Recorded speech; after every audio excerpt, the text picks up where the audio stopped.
All politics is identity politics.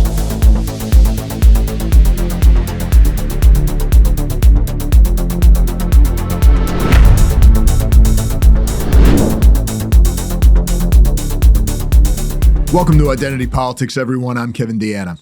You know, it's worth remembering how mainstream anti-white hatred really is, how extreme it is, how genocidal, and how utterly taken for granted. Even those of us who write about this stuff all the time, we don't think about it very often. We don't even really notice it because it's like the fish in water, right? It's just what we deal with. It's what we live in. It's reality. It's banal. Unfortunately, especially online, there's always the tendency to offer novelty for the sake of novelty and say, oh man, look at this crazy contrarian take. You've never heard this before. And that becomes its own kind of routine once you've seen it enough. But every once in a while, you got to look at what's normal. You got to look at the things that surround us all the time. You got to look at the baseline assumptions of our culture, or more accurately, what is dictated to us as our culture. Because let's be honest here, people, we're basically trapped in a lunatic asylum. Just think about this for a minute here. Most of what you do, most of what everyone you know does, like the vast majority of their time on this planet, is to make money so they can move away from and isolate themselves from the very populations of people that we all know at some level are responsible for most of our problems, and yet, at the same time, we hold to be our moral superiors. Just about every white person in this country is only 1 or 2 generations removed from flight from our major cities after riots, racial intimidation, group attacks, government discrimination. It was ethnic cleansing. That's what it was. And it was a campaign of ethnic cleansing where the people who fled their own cities, were the ones who were blamed as the aggressors. We take the majority population of this country, we force them to go to schools paid for by your taxes, and from kindergarten on, these government schools teach them to be ashamed of their country, disgusted with their identity, constantly guilty, self-loathing, apologetic, timid, weak. Like it would be better if we just took white babies and broke their legs at birth. It would be less cruel than what we do every single day.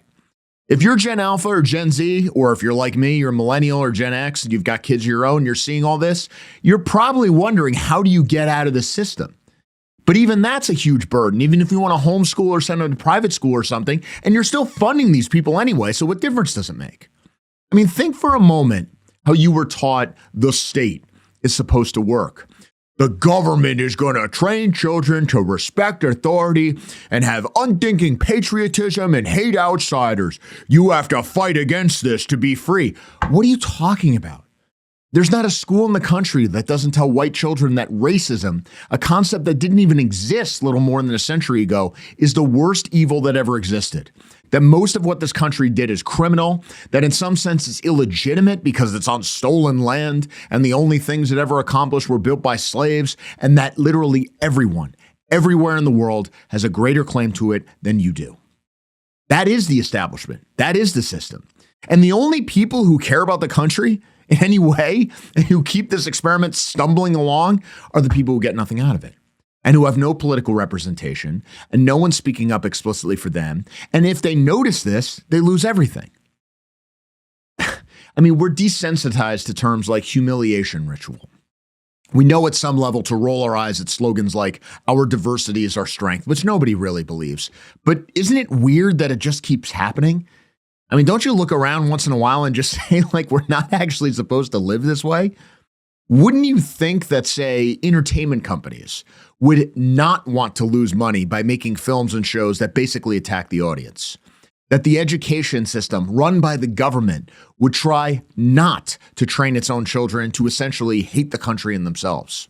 That the governments of our major cities would not go out of their way to make sure things like public transportation or public buildings are not dirty and dangerous and practically unusable by anyone who isn't a schizophrenic drug addict?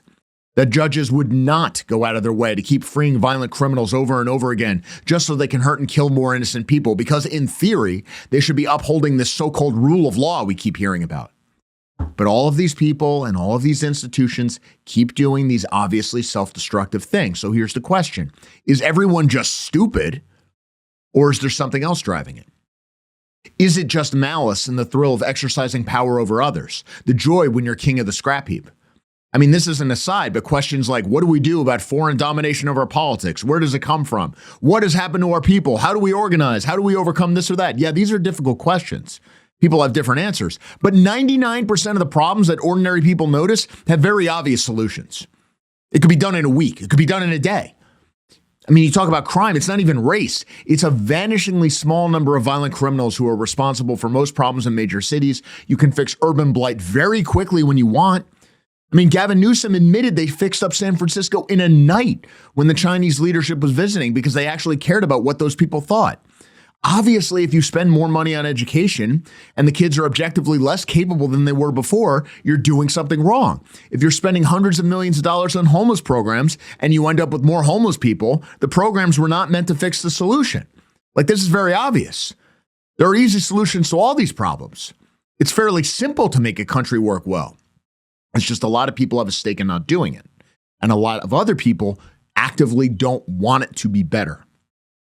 The mainstream position, as taught to you, every single one of you, is that it would be better if white people were never in America at all, if the country never existed, and preferably if we were all dead. That is the mainstream establishment position. Now, am I exaggerating? Am I engaging in hyperbole? Well, let's find out. You may have seen this clip going viral on X recently. It's from Atonshai Films, which is a guy named Andrew Rakich, saying the following. You suddenly wake up in the 17th century on a ship headed for New England. All you have is period-appropriate clothing and enough money for 3 days' worth of food. How long could you survive before being accused of witchcraft? I would survive decades. As soon as we landed, I would use the money to bribe the bosun to look the other way while I stole all of the muskets and powder on board. And then, depending on when in the century I was landing, I would march my ass immediately to the nearest indigenous settlement, give the guns out like candy, and make it my mission in life to murder every single white man, woman, and child on the eastern seaboard of the continent. Now, this is not a marginal figure. This is one of the biggest guys on YouTube. I mean, the fact that he's even on YouTube, right? I just go straight to Rumble generally because I assume anything on YouTube will eventually be banned. I mean, it would be nice if we had online free speech the way we all took for granted before 2017 or whatever, but we're never getting that back. So right off the bat, this is totally mainstream what he's saying. It is perfectly acceptable to say this. Nobody who matters has a problem with any of this. And it's not even different than what you're going to get from most mainstream institutions. We don't think about it, but you're smart, you're watching this. What is the logical conclusion when people say things like America is stolen land? You hear that all the time. Well, what does that mean? Think it through. What is the logical conclusion when people say things like Columbus Day should really be Indigenous Peoples Day? What is the logical conclusion? You see this even outside the United States when you have land acknowledgments in Canada, Australia, New Zealand, not Europe, of course, because there are no Indigenous people in Europe. What is the actual logical conclusion of all this? The answer is that your presence here is illegitimate. It would be better off if you never came here. And there's always this kind of cowardly, well, I'm not really advocating violence. I saw some people freaking out about this. No, he's not saying he's going to start shooting white people because they lack the moral courage to come out and say that. But they want us not to exist. And they would prefer someone else take care of it for them. Well, he's white. I think he's actually Croatian or something like that. Are you saying he hates himself? That's crazy. How could anyone say that? Well, okay, take a look. When people ask me why I got snipped, I generally kind of gesture vaguely to fascism and climate change, and people go, oh yeah, totally understandable. But the truth is that whenever my friends and family members get pregnant, and I'm in my early 30s, so that's happening a lot these days, I get a horrible weight in the pit of my stomach. Oftentimes I'm genuinely happy for them. Sometimes I can even look them in the eye and say, you'll be a really great father, and mean it. But there's another part of me that can't shake the idea that in 9 months, another American will come into the world, another ravening cannibal who will spend the next better part of a century burning fossil fuels, housing cheeseburgers, and ignoring homeless people at traffic lights. Billionaires are by far the worst climate criminals, but according to Oxfam, the richest 10% of humans globally also share a considerable amount of blame for CO2 emissions from consumption. And that richest 10% includes just about everybody who lives in the global north above the poverty line. The role of population growth on climate catastrophe has historically been way overstated, but there's no question that this is a crisis inflicted by the haves onto the have-nots. And every single person born in the global north exacerbates the problem by virtue of the huge amount of resources that they are almost certainly bound to consume. And you can say, oh, well, I'll bring up my kid to share my values and they won't do those things. And I can respect that, but that's a hell of a gamble, right? I mean, you could take your kid to school every day on your bike, but if every other parent has an SUV, eventually your kid's going to get curious and want to drive a car, right?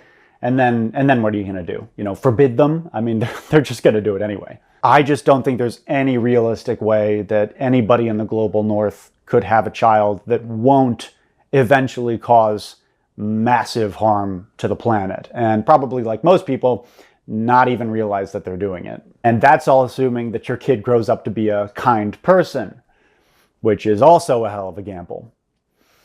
A lot of bullies and dumbasses walking around out there in the world. Yeah, our numbers are increasing every day, libtard. It's only getting better from here. What this guy is saying is an almost perfect summation of liberalism. Liberalism is, as James Burnham called it, the ideology of Western suicide. And he ultimately ends with saying that it's better for people never to have been born because they never gave consent to it. There's that word again. That's the only thing you can base morality on, apparently. Of course, if we've learned anything in recent years, it's that consent and opinions and deeply held moral codes are basically just imposed. They're just downstream of power. So I'm not terribly impressed, and neither are you, when most people start invoking their deeply held moral beliefs. They don't have any. It's just half-remembered slop from TV and movies and hysterical public teachers, all of which was created to deliberately demoralize you. And of course, let's dismiss all the stuff about the environment. If anybody really believed, and by the way, nobody does, all this stuff about the global north destroying the planet, well, the first thing you would need to do is stop mass migration from the global south into the global north, because that dramatically increases carbon outputs. But nobody who cares about climate change, supposedly, actually supports that, because nobody actually cares about climate change. They care about hurting the West. They care about punishing white people. And mass non-white immigration obviously does that, so they support it. If you were talking about population growth, it'd be irresponsible to bring a child into this world. Okay, well, who's having the children? You would need to be talking about Africa. The developed world, not just whites, but Japan, South Korea, etc., is not reproducing enough to replace itself. The vast majority of population growth is taking place in Africa, not because of anything they did, but because of stuff white people did, like the Green Revolution in agriculture and the endless foreign aid and charity. Steve Saylor has called this the world's most important graph.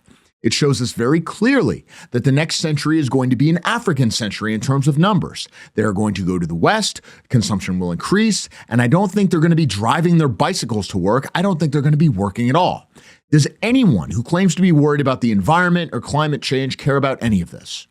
Do any of those people who destroy paintings at museums over the climate worry about any of this? No, of course not. They don't care about any of it. They just don't like white people. Take this other video, which begins by pondering a second American Civil War. And here he is posing with fake blood and a rifle and everything else. If we did this, it would be called incitement. It's perfectly fine for them to do it. And then he goes on this bizarre tangent about so-called climate change.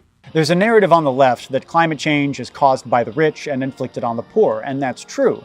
But what people often leave out is that when it comes to climate justice in a global sense, even the poorest American is petit bourgeois. All of us here in the global north are united along class lines in the idea that ecological collapse is totally worth it as long as we get to drive our Ford F-250s and eat our chicken nuggies and get our 2-day shipping. You could behead the billionaires, blow up the data centers, and disband the military tomorrow, and you would still be left with the undeniable fact that the entire foundation of our way of life is predicated on unsustainable ecocide and rampant, ongoing imperialism. The tyranny of the automobile and of the airplane must end. Animal agriculture and commercial fishing must end completely. No fucking half measures. Consumerism must end. We can do it. Now again, break down what he's saying. Think it through. The problem, as he sees it, is the global north. If we wanted to stop consumption on that level, you'd restrict the populations that are actually reproducing and stop them from coming into our countries. They don't want to do any of that. If you actually wanted to stop any of this stuff and you still didn't want to do anything as regards populations, okay, you'd be supporting nuclear power. Now, I confess I haven't seen anything from this guy on nuclear power, but let's not forget it was the Green Party in Germany that destroyed the country's existing nuclear power plants, which ironically led to a return to coal and higher energy prices. Why would you do that if you cared about the environment? Because they don't care about the environment. The point is to screw up the economy and make the lives of ordinary people worse, and you have more power. But forget even that for a second. If you were really worried about the climate, you would need to be talking about who? India and China. We need to ban commercial fishing. I'm a tough guy. No exceptions. Yeah, okay. You want to end commercial fishing? You're a tough guy? Whose fleet is devastating the world's oceans? It's China's, right? That's the world's largest commercial fishing fleet. Devastating aquatic supplies throughout the world. As the Asia Times and other publications have noted, it's also being used as a military asset by China. So according to this article, China's fishing fleets are Beijing's secret naval weapon.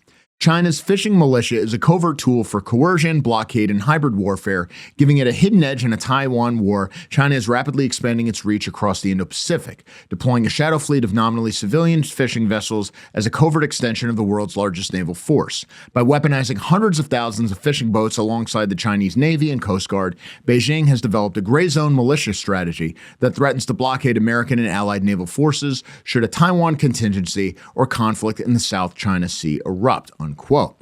Now, to even bring this up, to know about it, to suggest that we should do something about it is basically insane.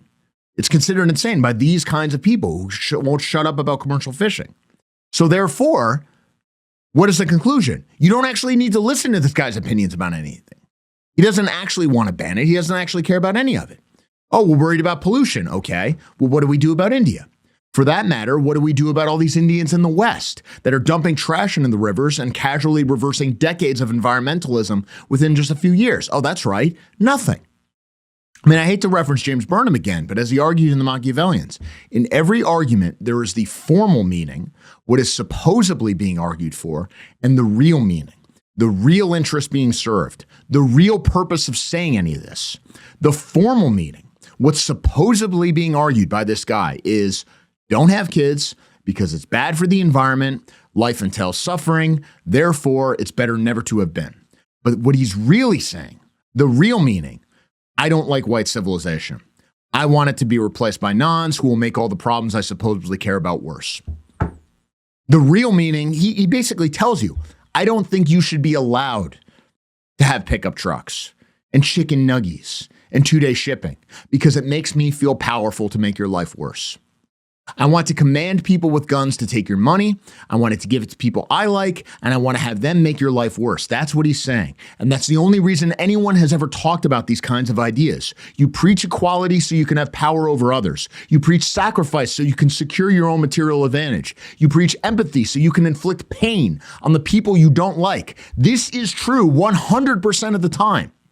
Look at who they want to inflict these kinds of policies on, and you can see who they don't like. Look who is mysteriously left exempt or not mentioned out of all this. You can see who they do like. Now, it's something of a truism, but we keep seeing it over and over again. You advocate left-wing policies for the societies you loathe and want to deconstruct and destroy.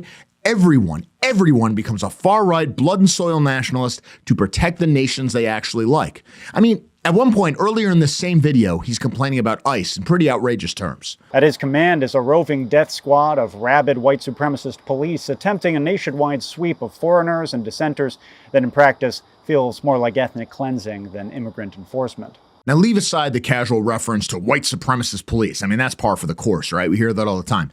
Think about the fact that ICE, which if anything has been way too restrained according to most of us in these circles. We complain we're not seeing enough when it comes to mass deportation. He's accusing it of ethnic cleansing. Look around this country. You think we're getting ethnic cleansing? Things would work a lot better if we did. And besides, according to this guy's own standards, he supports ethnic cleansing for his purposes. And again, I'm trying to be overly fair. I'm trying not to strawman him. And he cloaked everything he said in irony and jokes and hypotheticals, this millennial coded nonsense. Did he not say it would be a good thing for every white man, woman, and child to be killed in colonial times. Why? Presumably so the racially pure Indian tribes could maintain their ethnic homogeneity and territorial ownership of the continent.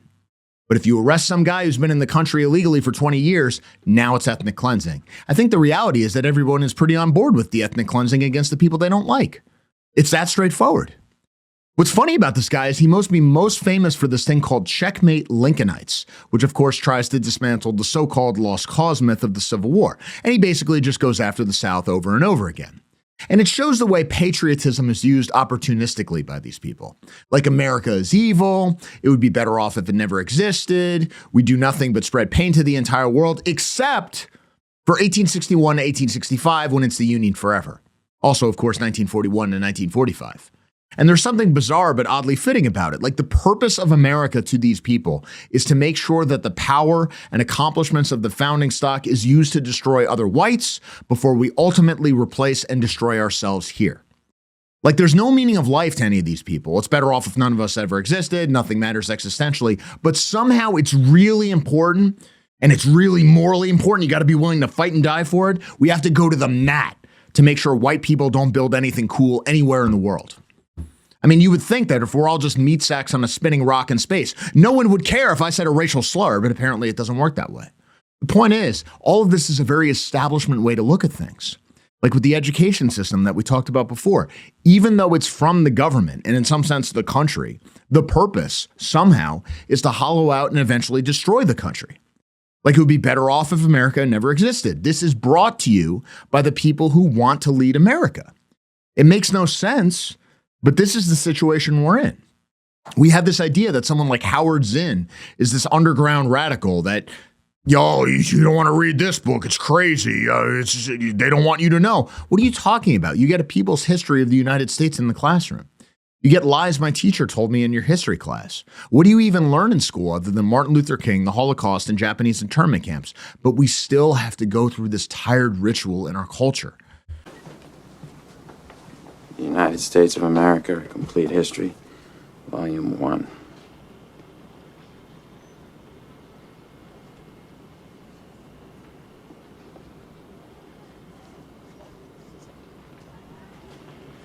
Jesus. You want to read a real history book, read Howard Zinn's People's History of the United States. That book will fucking knock you on your ass. Better than Chomsky's Manufacturing Consent? You think that's a good book? It's exhausting, but it's typical. And it could be worse. This year is America's 250th anniversary.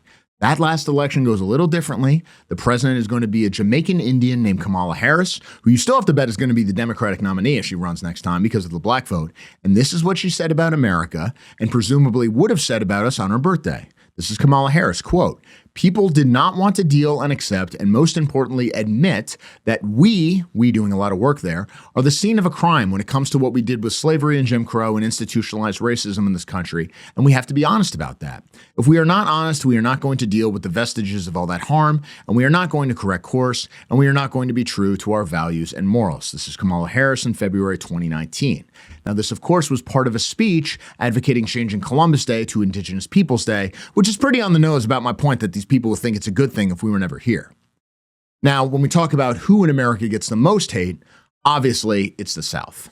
It's the South that gets targeted more than anyone. And if you have someone who won't defend the white South, they won't defend America. If someone hates the South, it doesn't take much to show that they hate America. And I think the previous example shows pretty quickly that the guys who love performatively saying the Union forever would actually prefer the Union never existed at all. They'd be especially mad if the South was in some sense in charge of this Union. And states like California and New York were the ones flirting with secession. And weirdly enough, we have something developing that could lead to something like this. So last week, we talked about how President Donald Trump endorsed some primary challengers in Indiana because state legislatures there wouldn't redistrict. Jesus wouldn't like it. We're not allowed to do it because of our principles, whatever stupid excuse they gave. Well, most of these people got kicked out by the good people of Indiana. In Virginia, you also had this 10-to-1 map that the Democrats tried to push through. It essentially would have disenfranchised the entire rural part of the state. This was just thrown out by the state Supreme Court. Adding to all this here in Virginia, L. Louise Lucas, this black Democrat in Virginia who is very influential in trying to push through this map. And she loved taunting her opponents about it. You started it, we effing finished it, she loved to say. Well, it's not finished yet. This week, she got her comeuppance. The Washington Post reports, FBI raids business of State Senator L. Louise Lucas, a key Virginia Democrat.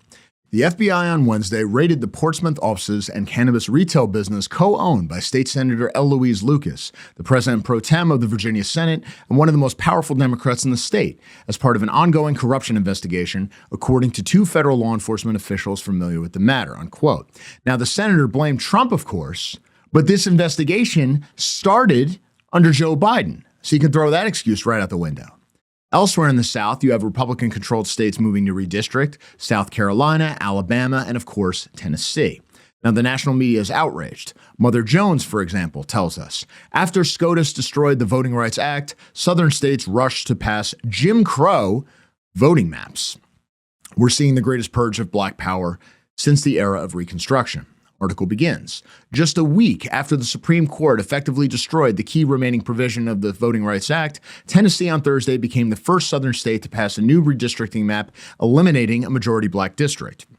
The hastily drawn map abolishes the state's last Democratic district by splitting the city of Memphis, which is more than 60% black, into three districts, all of them predominantly white, Republican-held seats that stretch hundreds of miles deep into rural areas, effectively silencing the state's largest black community. Memphis has had its own congressional district since 1923. The map also divided the city of Nashville, which had already been spliced apart during the last redistricting cycle to pick up another GOP seat, into 5 districts to further dilute the power of minority voters. The result is both practical and symbolic. It means the place where Martin Luther King Jr. waged his last civil rights campaign and was ultimately assassinated will have no districts in which black citizens can elect their preferred candidates. Contemporary civil rights leaders, including King's son, likened it to the return of Jim Crow, unquote. Of course he did. Now, of course, they still can vote for whoever they want. They're not getting their votes taken away. But now you don't get a special set-aside black congressional member. You don't get a black congressional district where they essentially get their own racial tribune in Congress. Nobody gets this. What would it be like if whites were able to get this? But this is how they talk about these things. So now in Tennessee, we're getting some very tiresome antics. One of the most performatively flamboyant theater kid representatives is this guy, Justin Pearson. You've probably seen this guy on cable news or heard him on the radio and whatever else. But first, I'm going to play a video that may look a little unfamiliar to you. This is him a few years ago. Justin J. Pearson, and I'm running for president of BSG. There are a few reasons that we're running this campaign this year. One has to do with representation. How can we represent all voices in a conversation? I wanted to do this by partnering with organizations from the Boone Democrats to the Boone Republicans. I want to bring together different voices, dissenting voices, voices that may be more liberal or more conservative, in order that we can reach a point of sort of the radical middle. Why? What a well-spoken young man. He's clean. He's articulate, as Joe Biden said of Barack Obama. And then here's him leading protests against gun law changes a couple years back. Seemed like the NRA and gun lobbyists might win. But oh, that was good news for us. I don't know how long this Saturday in the state of Tennessee might last. But oh, we have good news, folks. We've got good news that Sunday always comes. But now we're doing the ghetto accent. Now we're doing the black preacher shtick. It's all fake. It's all performative. It's all made up. You saw the same thing with Jasmine Crockett. She goes to an elite prep school. She talks normal. Then she's running for office. Now you put on this ridiculous fake accent, and every reporter in the country is just one-shotted and hits their knees. And as an aside, they're all like this. They're all like this. Everything we have been sold as black culture is fake and performative and usually gay. I mean, here's Tupac Shakur. Okay, my name is Tupac Shakur, and I attend Tamalpais High School, and I'm 17 years old. Okay. Do you like being 17? It's like 17 is such a weird age. It's such a in the middle age. You're not 18 yet, and you're older than 16. So. But I like it. It's nice. It's like a learning stage for me. Do you wish you could be 18 and when you get some more rights? Well, 18 will bring lots of responsibilities that I don't want, but it'll bring respect that I feel like that's the only way I can get it. You know, I try to be as mature as I can be and demand it wherever I can get it. But 18 is like, you're an adult. You like today when I had to sign the release form, I felt so bad because I couldn't sign it myself. I had to go and get my mother's and all that. But 18 it's just society's way of saying that you're ready. But 17, like I think I'm ready now, as ready as I'm gonna be in this world. But so it's okay. I guess 17 is all right. There's your gangsters right there. And as fake as gangster rap was, you also get this play acting in the Tennessee state legislature, which I think is even worse. So here's State Senator Charlene Oliver on the floor of the legislature.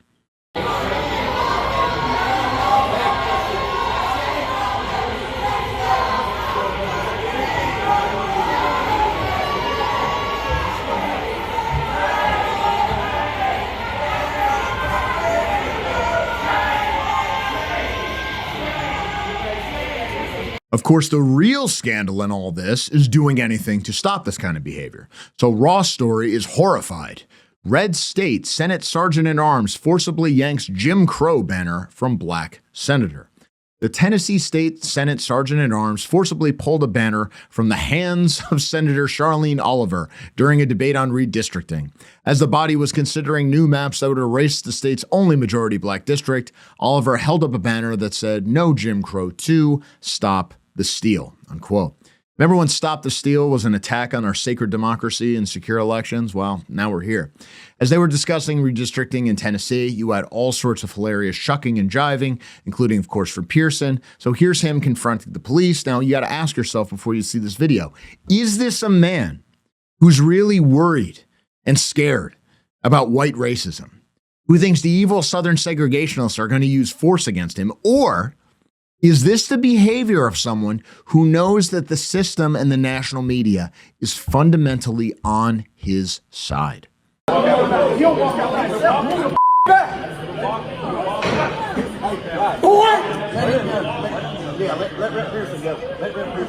wrong with you?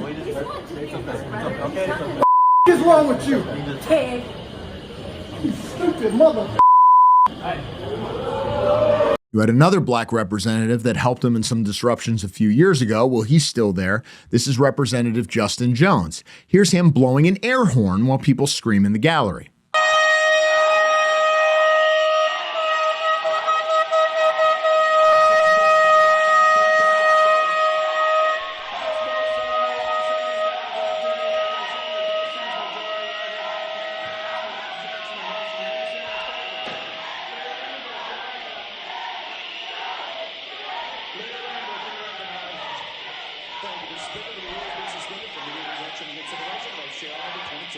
And then, of course, after that, he printed out a Confederate battle flag and lit it on fire.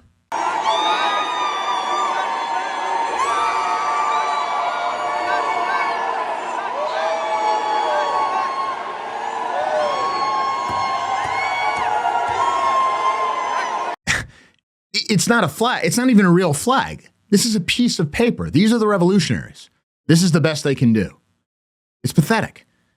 The Blaze, which is a mainstream conservative movement publication, reports Tennessee Democrats turned legislature into madhouse after Republicans nuke black district, in scare quotes, represented by white liberal. We'll come back to that. Tennessee Democrats' thin veneer of civility broke again, this time on Thursday amid state Republicans' successful efforts to pass a new congressional map.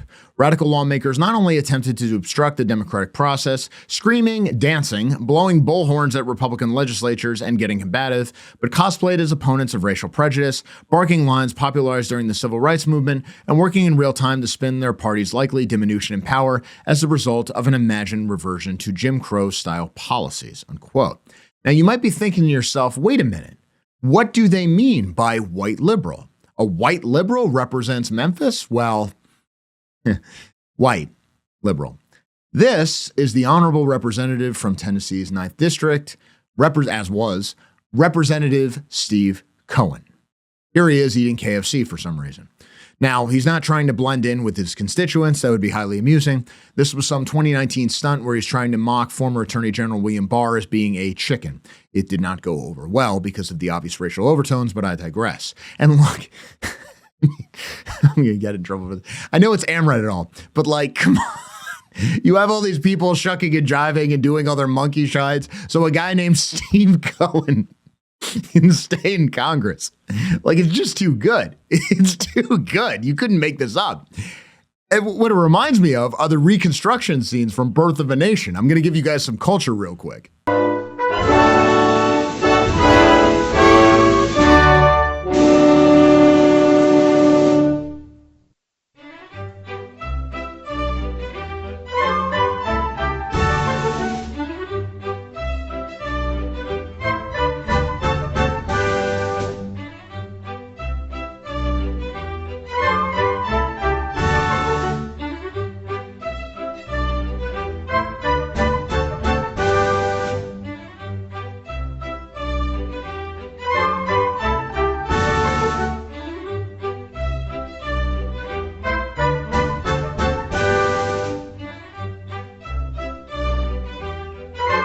Go on X right now. Go on cable news. Go see what your, drunken aunt is watching on MSNBC 16 hours a day. What you're going to hear over and over again is that the South needs another Reconstruction. Maybe this is what they mean. Maybe this is literally what they mean. But here's the black pill. Yes, it would take a heart of stone not to laugh at these people and their minstrel shows, their IRL minstrel shows. And yet you have people reduced to worshipful silence about these kinds of antics. This picture was everywhere, for example, just everywhere. And here's the reaction from this journalist. This is why photojournalists are so important. Look at this. Oh, well, no, what's actually happening here is that the guy is trying to get into a room where he's not supposed to be. He's not a state senator. He's reportedly trying to get into a Senate committee room. He's not a senator. He's obviously not on the committee. And while we're at it, these people can't control themselves even when they are where they're supposed to be. But now it's a moral crime if you don't let these people in. But this was typical. You saw this kind of reaction everywhere. This is what Jim Crow looks like. Do not look away. And then after that, wow, this is not a photo from the civil rights era. This is hashtag Tennessee yesterday. This is the vision of America the GOP and Republicans want. And of course, my favorite, quote, allowing the Confederates and their lineage to survive was a mistake. 66,000 likes on that one, 3.1 million views. Now, this kind of basic moral belief, this moral certainty, this moral self-righteousness, that you can use force to make sure blacks are running the South, that white racism is the worst thing ever, that any and all measures are capable of being entertained publicly, even genocide of the white South, that is core to what we still somehow call modern liberalism. So Helen Andrews, one of the best writers out there, she has this new article out in First Things about the post-Stalin Soviet Union. And of course, the USSR after Stalin was not exactly a terror state, really. You don't get the knock on the door, you don't get disappeared and dragged to a gulag, but you're still not free. But we should think about, what does that mean? And she writes in this piece, it's called Kinder, Gentler Repression in First Things. She says, quote, this was the comparison in the back of my mind as I read Exit Stalin, though Smith, the author, never raises it.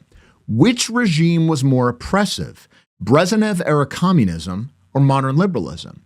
If we say that the bad thing about Soviet communism was not the midnight knock on the door, which had ceased to occur by that time, but the failure of the regime to respect its citizens as free people entitled to their own views, then how do our rulers compare? Which population is closer to zero? Orthodox Christians in the Kremlin in 1970 or evangelical Christians on the Harvard faculty in 2026? The average Soviet believed his country had free speech within certain limits and that the only people affected were an unsympathetic minority whose reckless activism imperiled the precious socialist achievements for which his grandparents had fought and died. This is how the average American feels now. We have government censorship too, such as the collusion between three-letter agencies and social media companies described in Twitter files, or the way civil rights law gives protected minorities the power to censor speech that makes them feel uncomfortable. People shrug it off because these limits tend to fall on bad people, racists, xenophobes, anti-vaxxers. Americans feel about the civil rights movement the way Russians felt about the Bolshevik Revolution.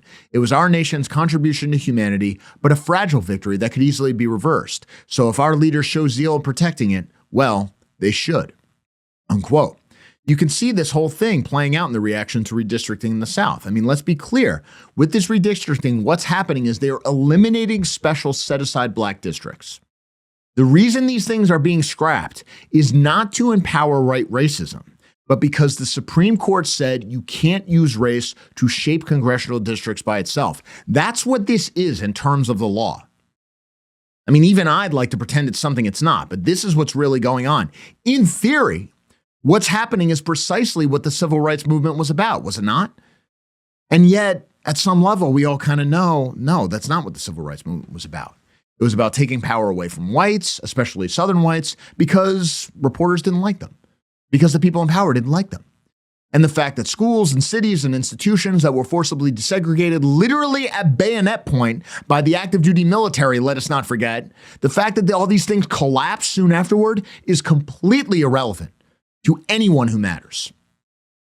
Ellen Andrews concludes, quote, late Soviet civilization did not feel oppressive to those who stayed within the lines. That does not mean it was not oppressive. It just means that it could have gone on oppressing people for a long time without provoking any popular backlash. The reason the Soviet Union fell was not because the human heart cries out for liberty, but due to prosaic factors such as the satellite nation's debt burden and the falling price of oil.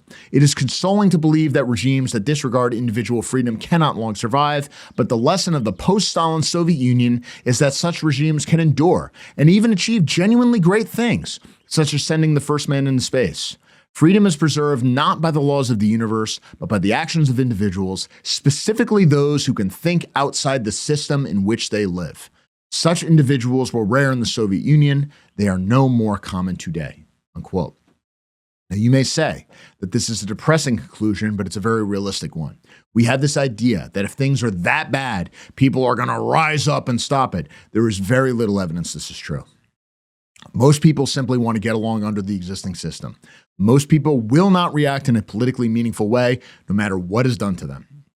And I would advance this idea, though. This doesn't apply equally to everyone. The left is more dependent on existing systems and power arrangements, and these things are under threat now. They have greater political will. They have greater willingness to use violence. They have greater neuroticism and resentment. Indeed, that's the source of their power.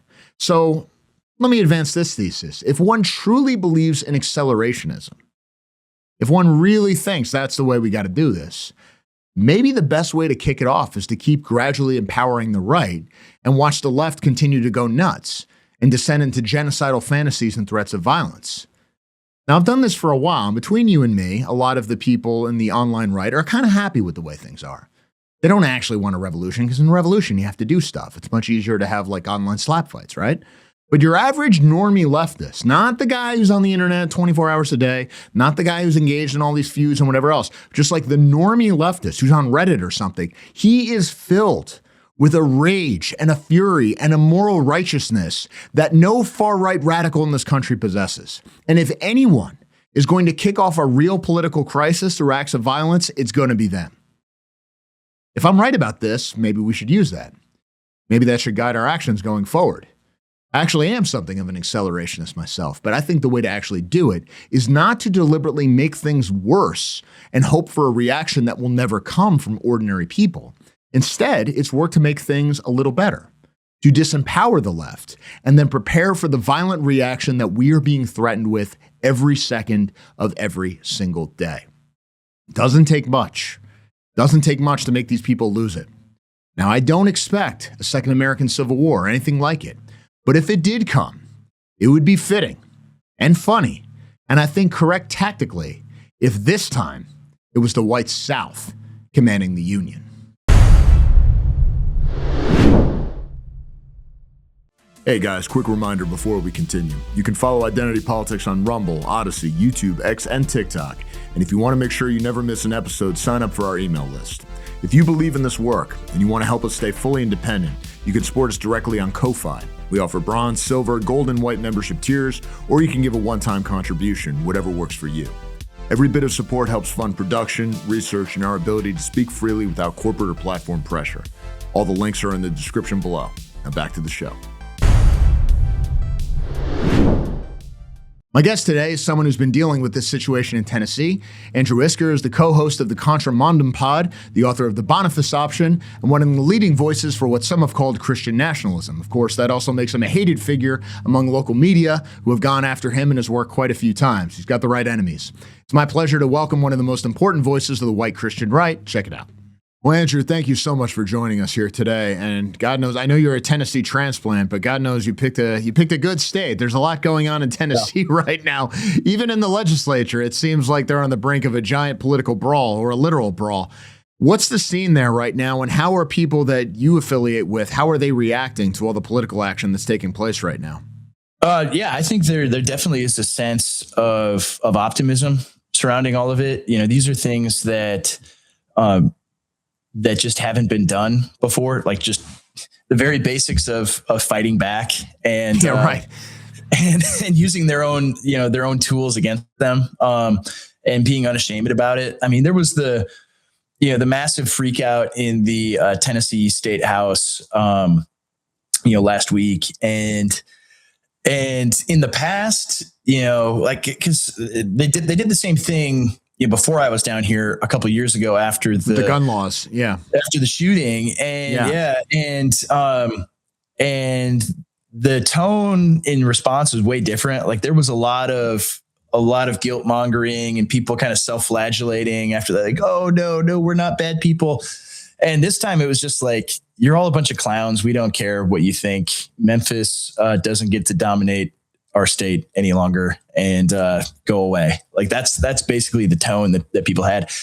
And so it's wonderful to see, right? It's wonderful to see, just even like the smallest little steps of actual political action being taken, especially after, watching the Indiana legislature and the leaders there be so pathetic. Just get annihilated, nukes from orbit during those primaries. And you saw like the interviews they were giving afterward, where it's like, retaliation is not a Christian virtue. Yeah, it's like, oh my goodness. You're in politics. Like, your whole job is to vote, is to use force to like force through things. What are you doing? I mean, if you believe that, then why are you in office?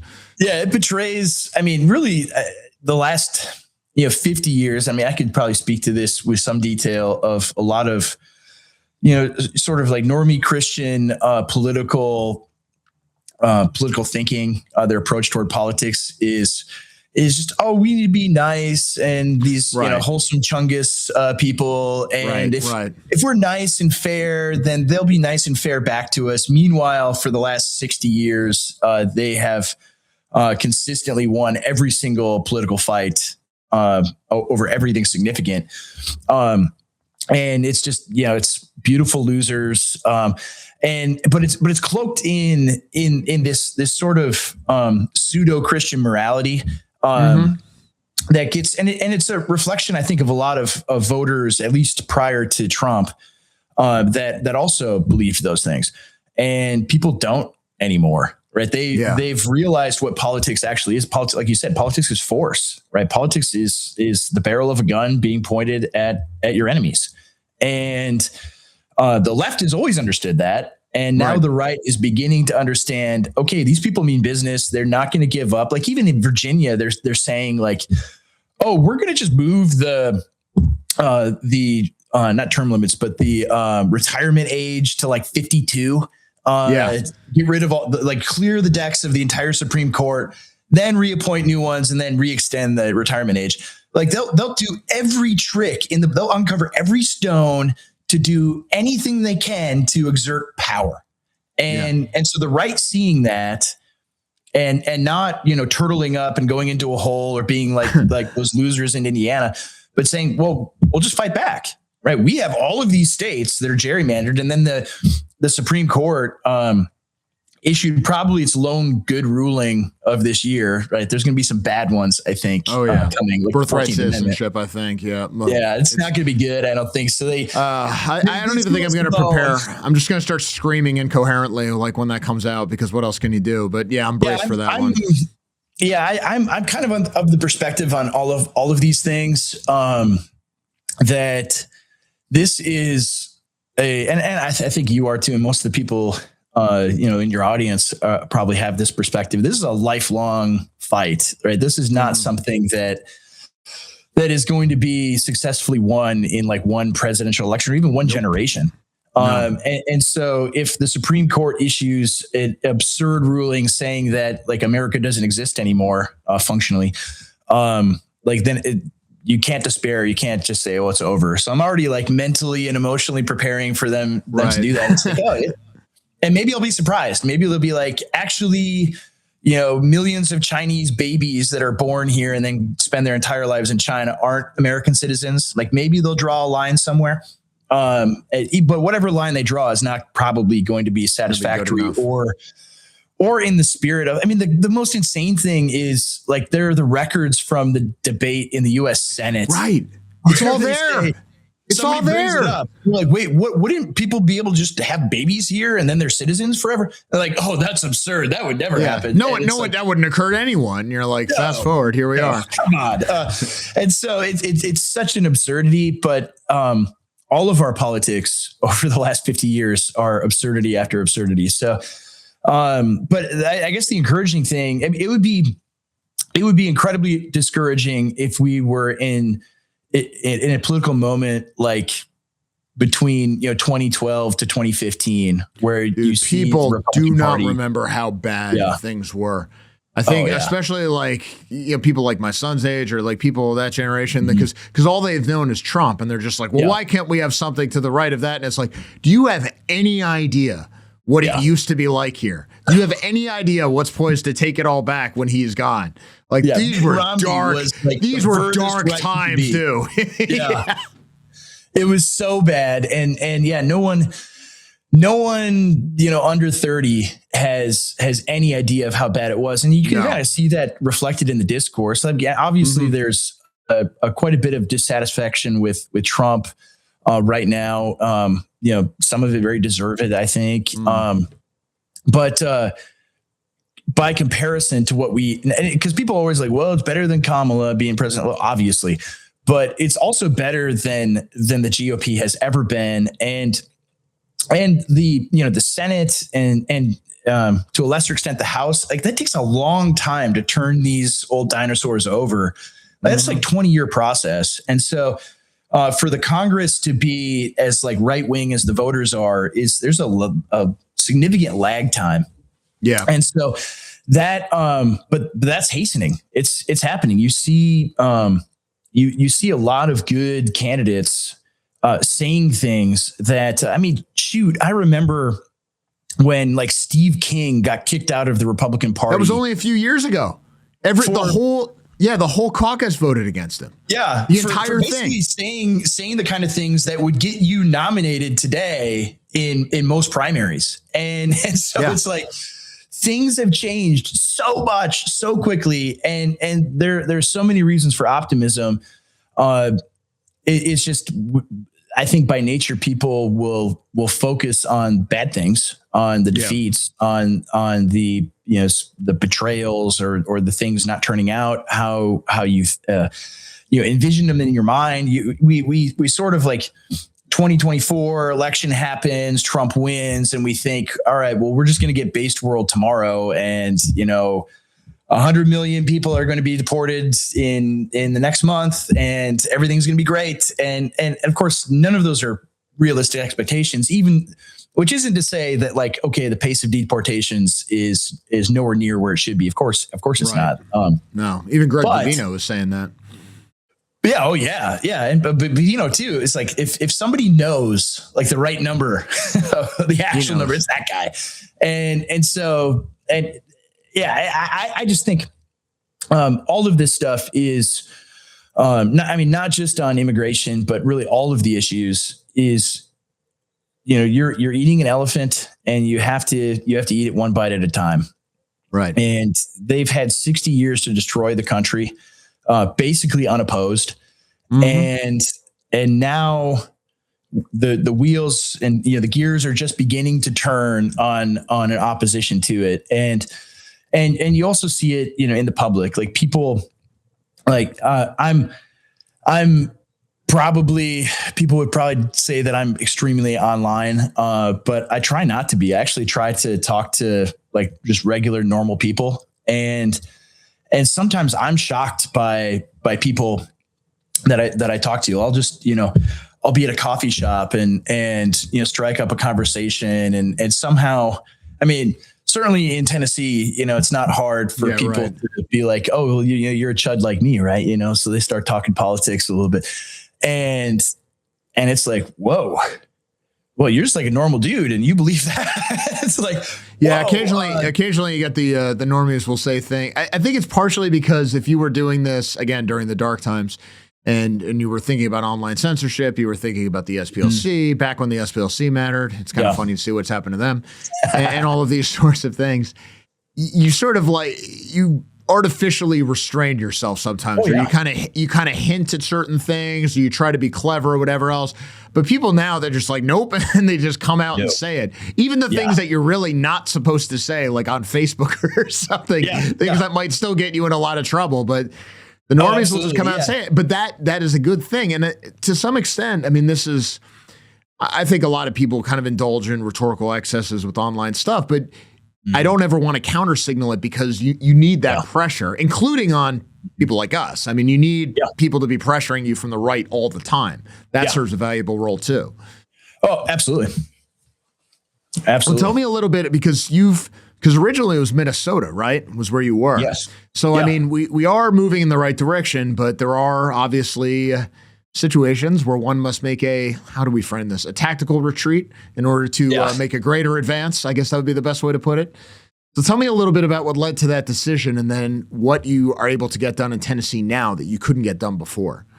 Yeah. So, I mean, for me, it was, I began thinking about it after 2022, the elections that took place there, Tim Walz being reelected, the Democrats taking control of the legislature, and like the first two bills that they passed, one was, the sort of infamous became an issue in the presidential or the vice presidential debates, the infamous abortion one, where they allowed abortion up to birth, and then of course several instances post birth, right, and that one. And the second bill that they passed was the trans one, where they had the legal authority to take children out of their parents' homes if their parents opposed a transition. And so at that point, I'd been thinking about this and talking about it with my wife and with family and things like that. I'm like, we can't live in a state. Not that I'm terribly fearful that one of my children would do that, but just living within a place that has the legal apparatus where they can just your kid's being taken away from you. And if they can do it for that, they could do it for something else. Exactly. Yeah. Yeah. So, I mean, a complete and utter assault on parental rights made me think like, this is not a place I can stay with. I mean, we've got 6 children, and I mean, especially like my oldest, I mean, if you look at like the statistics on adolescent transgenderism, like they specifically target autistic children. And my oldest has autism. And so I was like, he's a target for this, right? They're going to tell him, even though with the autism, he's still very much like me and very strong-willed. And but nevertheless, right? That's an additional danger that we had to think about. And it's like, well, we can't be in a place like that. And even in our tiny little small town, the public school there had a non-binary teacher in the junior high. And like, I would talk to people in our town. I think this is everywhere. This is everywhere. I mean, I think this is, and this is something I think a lot of normal conservatives and even people who should know better, people on like the hard right, whatever you want to call it, they have this sort of idyllic view of small town America. I even saw something where somebody said the other day, and I don't know who said it. I don't want to say this is an attack, but I think this is a mistake, where they said like, well, America will balkanize and then red state America will retreat into this like traditionalist Christian world where everybody will live together and sing songs. And it's like, what are you talking about? Have you been in rural America lately? Like there's probably more trannies there. Like it's still on the upswing there. It's in flyover country where you're getting like the worst of these cultural trends. Yeah, I think so. I think in places that are very depressed economically, which, most of, small town flyover country America is, right. It's been deindustrialized and it's been gutted on purpose. Yeah. Yeah. And so it's something that I think, just like in sociological terms, it definitely attacks downwardly mobile people. So if you are, kind of at the bottom, right? Well, here's a thing that elevates you. In terms of social hierarchy, where now you are, you've moved up and you are a highly exalted person, just simply because you've, now given yourself new pronouns and you put on a dress or whatever. And so, it's everywhere. And the idea that like, oh, they're putting the woke away or whatever is sort of nonsense. And it's a thought that I had for quite a while that, even though there are, victories, significant ones, culturally and politically, that have happened in the last 2 years, it is only intensified the left, right? They obviously are, extremely violent, increasingly so. And the policies that they pursue in places where they can, like Virginia, or in Minnesota or California or Illinois, these places, like they're getting more insane. They're not getting less. They're not responding to those signals that like, oh, maybe you lost the presidential election because like people don't want their kids trans. They don't respond to that. They just double down on it and get even worse. And so the woke, like. It's sort of like Schrodinger's woke. You're right. The woke is simultaneously being put away in some places, in some aspects, in popular culture a little bit. But at the same time, the places where it has dominance, it's growing and becoming stronger and becoming more insane and more violent. Yeah. And so I think that like you can't necessarily just like hide away. Like we'll just move out to the sticks and. No.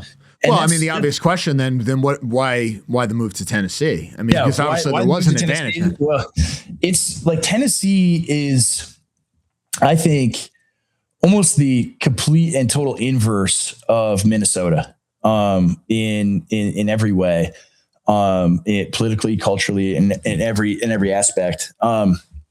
And so, I mean, for me personally, it's right. While Minnesota was passing their trans bill, Tennessee was passing their own trans bill, which protected children and parents. They, I mean, also here, it's like night and day in terms of the amount of government services. Right. There's very few. It's very hard to get them in Tennessee.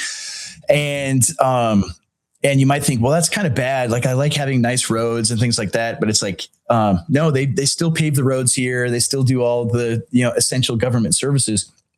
There just isn't this massive bloat, like there is in all these other states.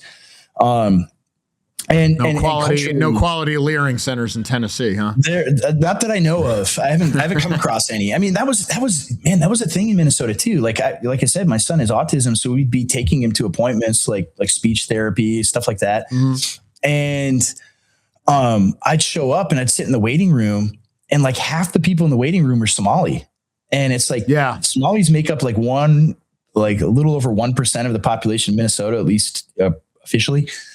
But in terms of like autism treatment stuff, I would have thought there were half the people in the state. Yeah. And it's like the numbers don't add up here. Like clearly something else is going on. Yeah, exactly. It was nuts, man. And so everybody kind of, with a window into that world basically knew it. You just, you just couldn't say it out loud. That's not very nice to do. And so, it was so bad.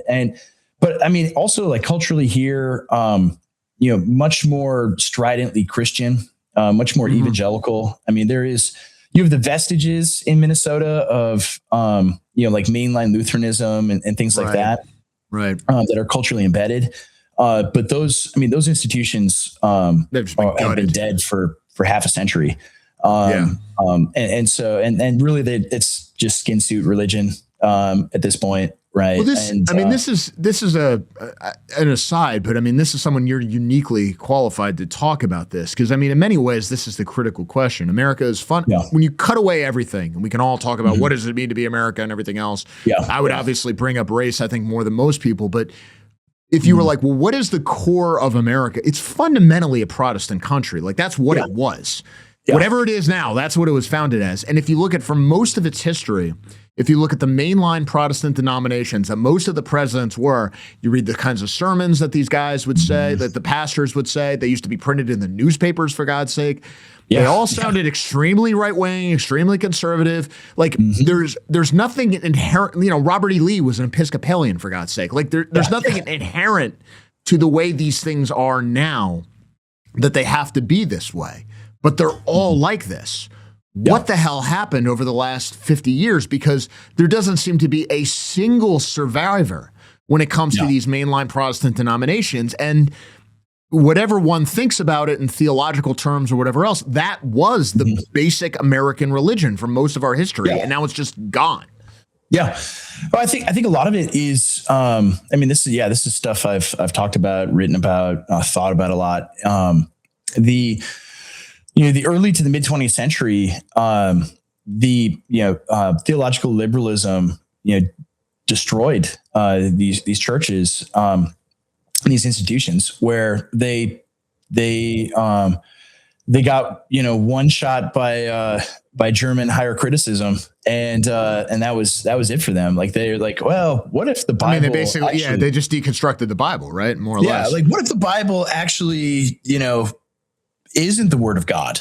What if like the virgin birth wasn't real? What if, and so they go through all of these things and so all they have left is sort of these, the moral niceties of Christianity, where it's like, oh, well, it just like chicken soup for the soul kind of stuff.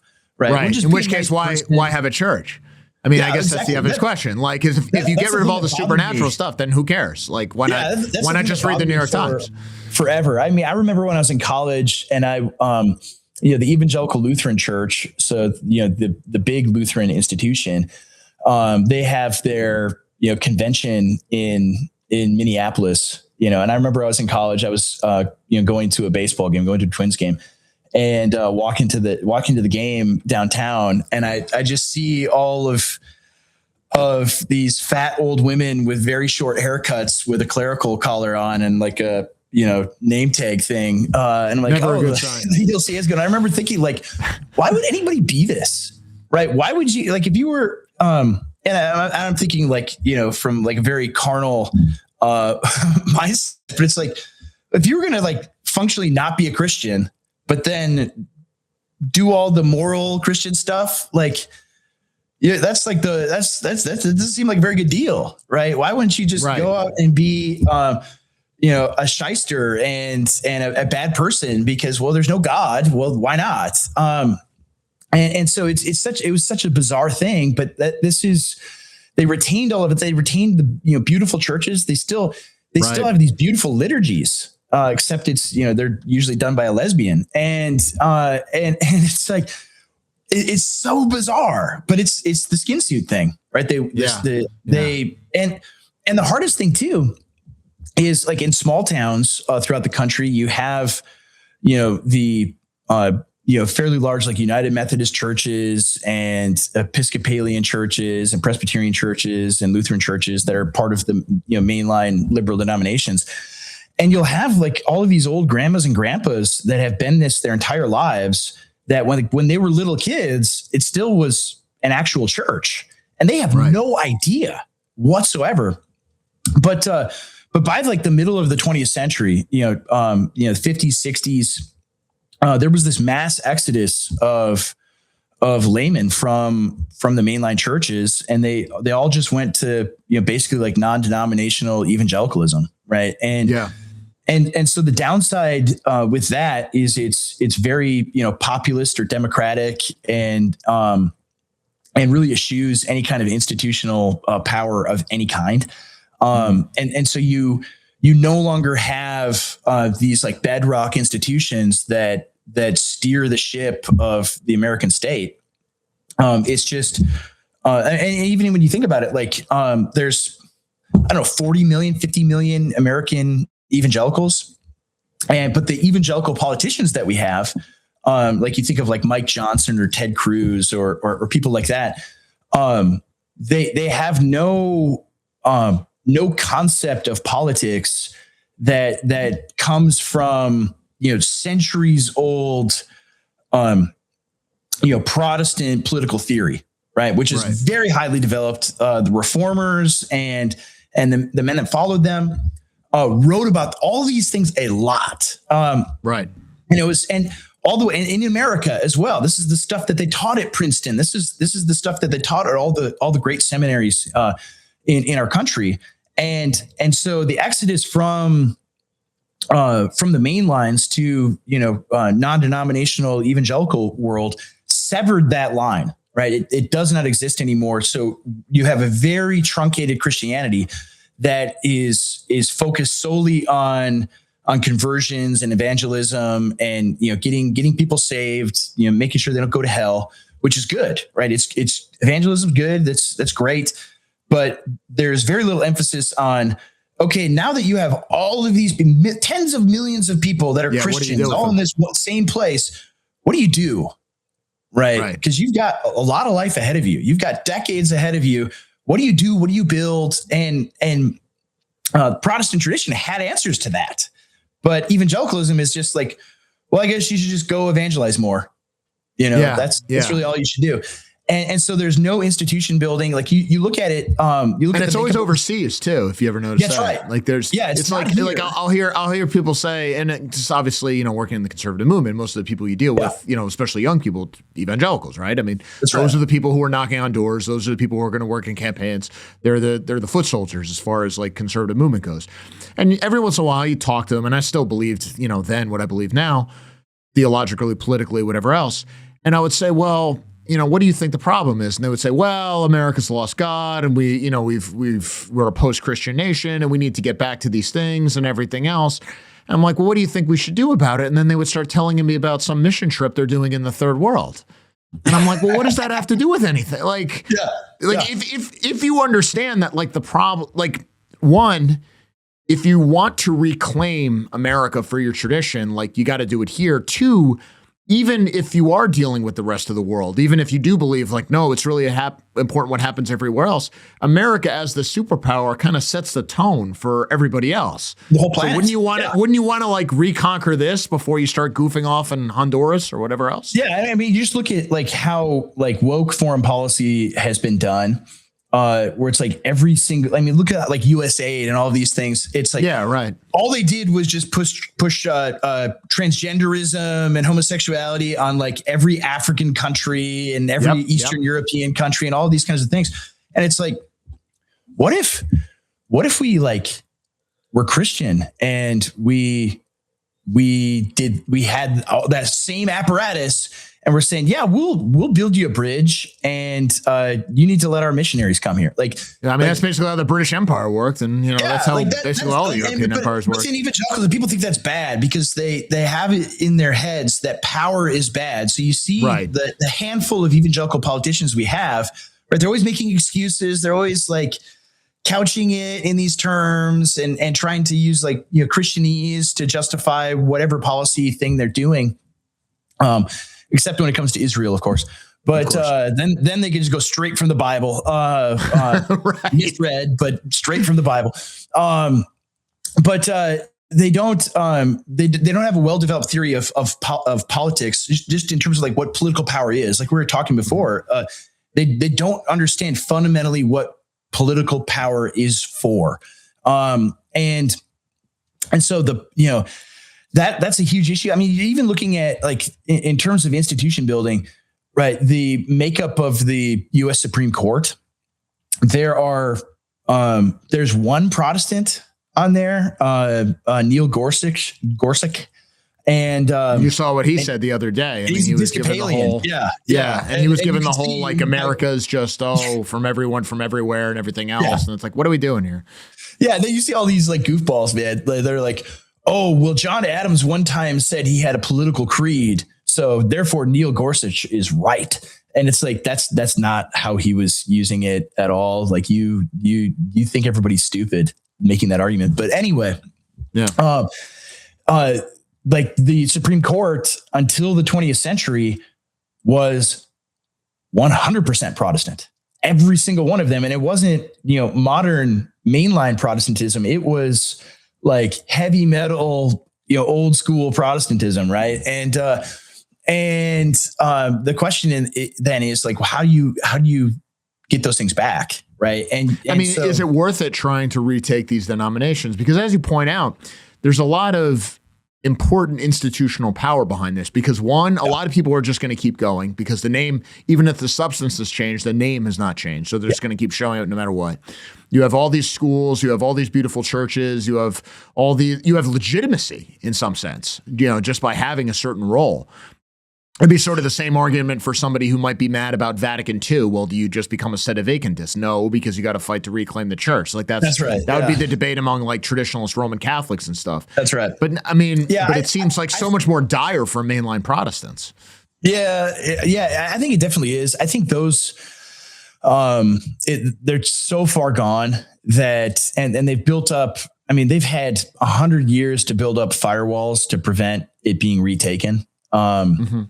And so most of them, right, if you wanted to do a, slow march through the institutions, you would have to do it amorally, right? So like for instance, like every single one of these denominations, in order to be ordained in them, you have to positively affirm women's ordination. And so if you are conservative, like if you actually believe the Bible, well, the Bible forbids women from being pastors. And so if you were going to do that, you'd have to lie, right? You just have to lie straight through your teeth. And now I take the stance. It's a minority view, I think, among many Christians but it's biblical. Like you see it all throughout the Bible that, in terms of warfare, lying to the enemy is not a sin, right? The Hebrew midwives lie to the Pharaoh. And so I think you could do it in those terms. These are evil people that have destroyed something beautiful, something that God cares about. Like you don't have an obligation to tell them, oh yeah, totally, I do. I think you could do that, but I don't think most people are going to do that in any large organized capacity. Just like, we're going to lie. But you see this even in conservative denominations now, that the left is trying to run through, whether it's the Southern Baptist Convention or the Presbyterian Church of America, which is conservative. You have all sorts of left-wing people trying to, and they have no compunction about lying whatsoever, right? They just lie constantly. And so, in terms of pushing women's ordination in these denominations, or pushing homosexuality or whatever else, right? They just lie through their teeth. So you have a sort of asymmetry there, right? Where really evil people can operate amorally and take advantage of you. And there it's every firewall is up. There's really no possibility. I think like once the boomer generations, like if you ever, I'm sure you've seen this guy on Twitter, Ryan Burge, is always posting, charts and graphs on American religion and things like that. And he posted one, a few months ago where, it showed like the demographic dreidels of every denomination. And the one that has the worst ones, or the ones that have the worst ones, are the mainline, right? Once the boomers die, it's over. There's nobody left. And whereas they're basically just are doing okay. Yeah. Yeah. I mean, even it seems like a lot of the mainline Protestant denominations, they've basically become, not that the Catholics are much better, or any of them are really much better, but they are entirely refugee resettlement organizations at this point. You look at, like, say, the Lutherans, where he came from, Minnesota. what even is like the Lutheran Church at this point, except like a vehicle to bring Somalis into the country? That's right. Yeah, that basically. And in some sense, they've like sacralized it. Like this has actually become the theology, and this is the argument: is that in some sense, it's not so much that they've skin suited the religion, but they've essentially created a new one entirely. They call it the same thing, but it's something different. But they're not just like going through the motions. Like there's a sense of moral righteousness and zeal that you don't see in a typical, say, evangelical, where they'll say like, no, it is absolutely morally necessary to import all these Somalis into the country. And if you disagree with that, you're a bad person, and actually it's okay to hurt you. Like that, I don't think I'm straw manning their position here. I think that's pretty typical. No, I agree. And I think, it's interesting, just in terms of like arguments about Christian nationalism and things like that. Like for me, why I was like, if you call me that, I don't care. That's whatever. I guess that's what I am. My only goal in making these arguments has been to call American Protestants and American Christians back to our traditions, which included being politically active, right? Included building, this country, included building institutions that governed this country, and pushing back against the sort of evangelical idea that, well, I'm just kind of here until God calls me home, and I'm just going to, just hang out, wait for the rapture. And also we lose down here. Don't forget that. You always get that. We lose down here. Yes, exactly. Yeah. Exactly. It's actually immoral to lose. Yeah, within evangelicalism, it's sort of embedded deep in the psyche that that it's bad to win, right? We shouldn't try to win. You're probably immoral if you win. If you have political power, that's really bad. So we should only let the bad people have political power and have them use it against us, because the more we're persecuted, the more we win. And so that is not the perspective historically that Christians have had. It's not the perspective historically that Protestants had. And they had, especially like the crucible of the Reformation was ultimately a political contest more than it was a theological one. Right. All of like there was no Reformation without political power. Right. Right. If you didn't have the Protestant princes in Germany, you wouldn't have had the Reformation. It's over. Yeah. Yeah. And so they understood this well. And so within evangelicalism today, there's this idea that like cultural Christianity is really bad. But it's like, well, there are millions of people that are Christians because they were nurtured and grew up in a Christian society, where all of the mores, the social mores all around them, everyone just understood like this is how we should live. This is a good and righteous life. That put pressure on them and nurture them, right? In the same way that parents nurture their children. And there's this idea that no, if we get rid of that just creates fake Christians, doesn't create real ones. And so if we get rid of all of that, then we'll only be left with real ones. But the problem is, no, it's the opposite of that. If you allow a cultural apparatus that's anti-Christian, it's going to produce in Christians a fake Christianity, a veneer that gloms onto all of the belief structures that the anti-Christian society has, but it'll just put a Christian gloss over it. And that's what's happened in so many places. I mean, you see that even among conservative evangelicals until very recently. Oh yeah, they believed that we just need to invite all 8 billion people in the world into America, and that's our Christian moral duty. And if you don't do that, you are an evil, horrible racist, and you're going to hell.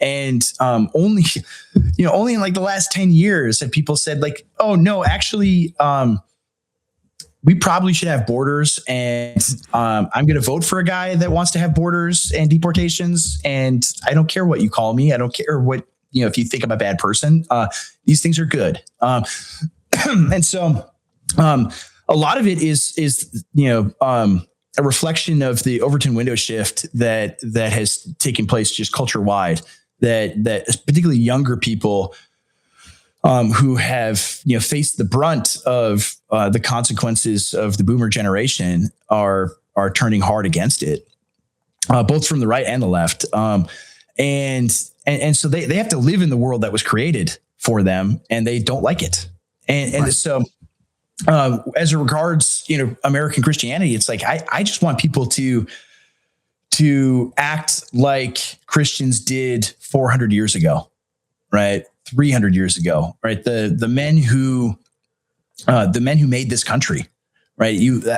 I take really all of my motivation, all of my influence in like what's your political vision? It's like, well, I think the America of the 18th century was good. I think the America of the 19th century was good. It wasn't perfect, but it was good, and there were good men that made it. And we should follow their example and behave like they did. And so that I think is beginning to change, but it's like, will there be institutions that are formed out of this? Will we have the upper quartile of Christian men going into institutions, becoming billionaires, becoming, lawyers that will serve in federal court or the Supreme Court, going into politics, doing all of these things or not. And in order to have those things, you have to have institutions that help form them and guide them and lead them in this way. Right. So, I mean, there's certainly a battle taking place, and they know it even within these denominations. I remember maybe a decade ago or 15 years ago, I knew some people, some Southerners who called themselves Kinists. And this was like a specific kind of Protestantism, which I wouldn't say prioritized the defense of ethnic community, but said it was an appropriate thing to value. I think that's probably the best way to put it. And there was a book called Faith and Heritage, which talked about this. And I remember all these denominations like came out with and this was not like a huge movement, right? But you had all these denominations doing these like sweeping condemnations of it and everything else. When the alt-right was a thing, the Southern Baptist Convention, of course, did these like big showy condemnations and everything else. You've got all of these kind of Protestant e-pastors who come out and they do the glories of interracial adoption and all this sorts of thing. And the question becomes, and it really gets to the idea of being a conservative, and I think it's even bigger than religion in some sense, where from a political perspective, how does one retake an institution or even a country when it has been fundamentally subverted? Because as a conservative, as you say, conservatives are not going to lie. They're not going to break the rules as part of the institution. They are given to obey a certain hierarchy. We can maybe wish that they would act differently, but they will not act differently without ceasing to be on the right. So what do you do with these people? Because the tragedy of it is that conservatives tend to be good followers and they tend to be good citizens and they tend to be good at obeying the rules. But once they get subverted from the top down, they're basically screwed. Yeah. I mean, that's the $1 million question, man. Like, I think I've said it already. It's like, it's building your own things, right? It's building your own institutions and having them, weather the storm and the test of time. Like, I mean, that's like right now, all of these denominations want to condemn, Christian nationalism. And it's really like hilarious because most of them take the Presbyterian Church, like their confessional documents, the Westminster Confession, right. It's and the big thing they want to condemn is like any idea of established churches or any idea of like political power being wielded toward Christian ends. That's the big thing they want to condemn. And of course, everybody forgets the states had established churches immediately after the revolution. Everybody forgets. Well, like the irony is like the Westminster Confession happened because Parliament called for it. Right. So like it doesn't exist. Like the thing that makes the Presbyterian Church is the confession. And it wouldn't exist without Parliament saying, all right, all of the pastors, all of the clergy need to come together and write down what you believe. So we can have unity over this. Like that doesn't like it happened because of religious establishment. Like the Reformation happened because of religious establishment. And so it's just this, I mean, I'd say it's hilarious, but it's not really funny. This irony that they'll rip out their own history and heritage in order to own the chuds, right? That's really like what they're doing. And so in order to do this, you have to be building your own things, right? You have to be you have to be planting churches that are not that are either part of denominations that aren't going to buckle in this way or independent of those denominations. And of course that is way easier said than done, right? It's very easy to say, well, we should just do this. We should just build our own Harvard, right? We should just build our own whatever. It's easier said than done, but it still has to be done. Like the attempts still have to be made, and there'll be successes and failures.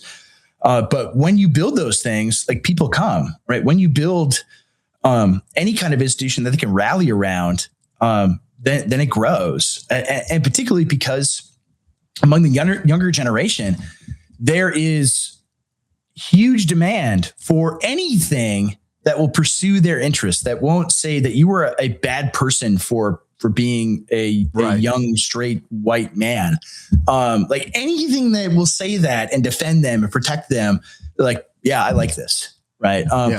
And so I think it's, you build it and they will come. And so, but the difficulty is building it. Like it takes tremendous amount of effort and organization and coordination and money to build things. And we don't have, very many billionaires. And so that's what we need. We need young guys that are our guys to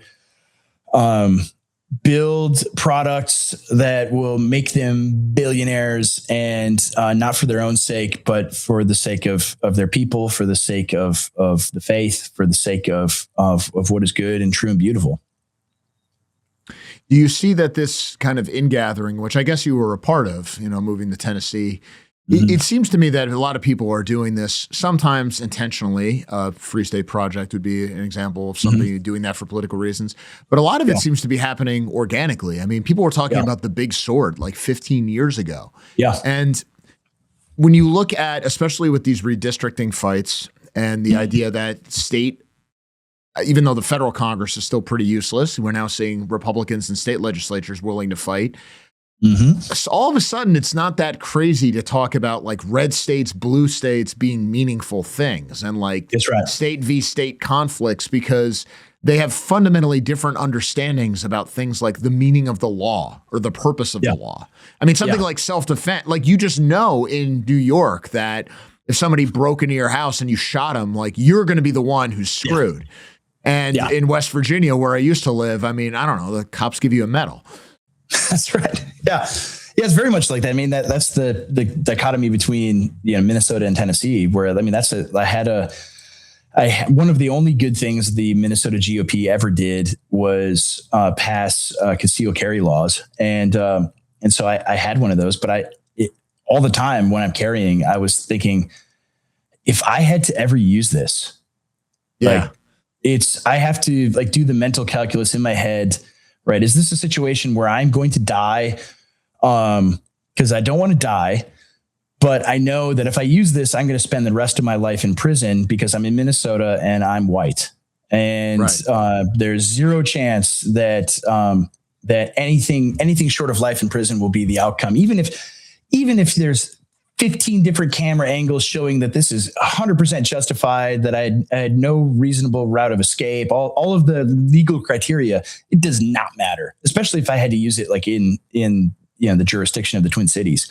Forget it. And so, which is more than likely where I would have which is the only place you'd probably need it, right? Like with Waseca County, I wasn't going to have to, I didn't carry my piece around, but whereas in like Tennessee, right. There are good judges and prosecutors and police departments all throughout the state, and even in the metro areas. Right. They're not going to railroad you nearly to the same degree as a place like Minnesota. And so even that, like you could like the weight on you that like, and just this like psychological oppression on you of being in this place where it's like, if I ever have to exercise the right to defend myself and my family, I will be punished. Right. So the weight of the narco tyranny of the blue state being cast off and being able to breathe free in a place like Tennessee, it's hard to, quantify how much that means. And so I think like, that's why like the people that like talk to me, they're like, hey, we're thinking of, moving, getting out of here, and want to come, check out what you guys are doing. There's always stuff like that's running through their heads. There's always things like, also like just what we're building here. It's like people, like to, typify this as like, oh, you're building an intentional community, or like the dumb journo that is stuck on me like a barnacle constantly is like, they're building a white Christian nationalist compound in Jackson County, Tennessee.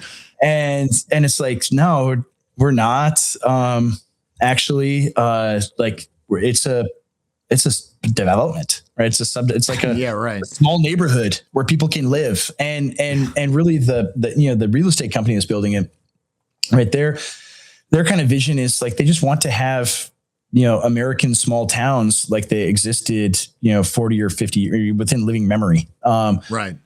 Places you could leave your door unlocked and you knew your neighbors and you could invite them over for a barbecue and things like that. Like just normal American life.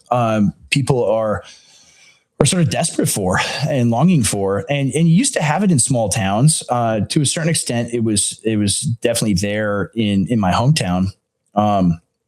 But even there, like that town was in rapid decline. And like the rest of small town America is.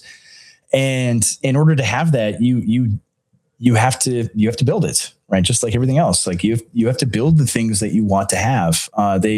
It's no longer the case where you just are born into it and it's there and you have it and it's wonderful.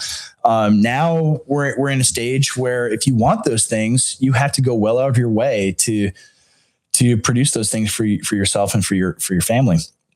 And so, yeah, like the kind of folks that like are coming here are just like normal American people that want to have, some semblance of normal American life like they had in their childhoods. And it's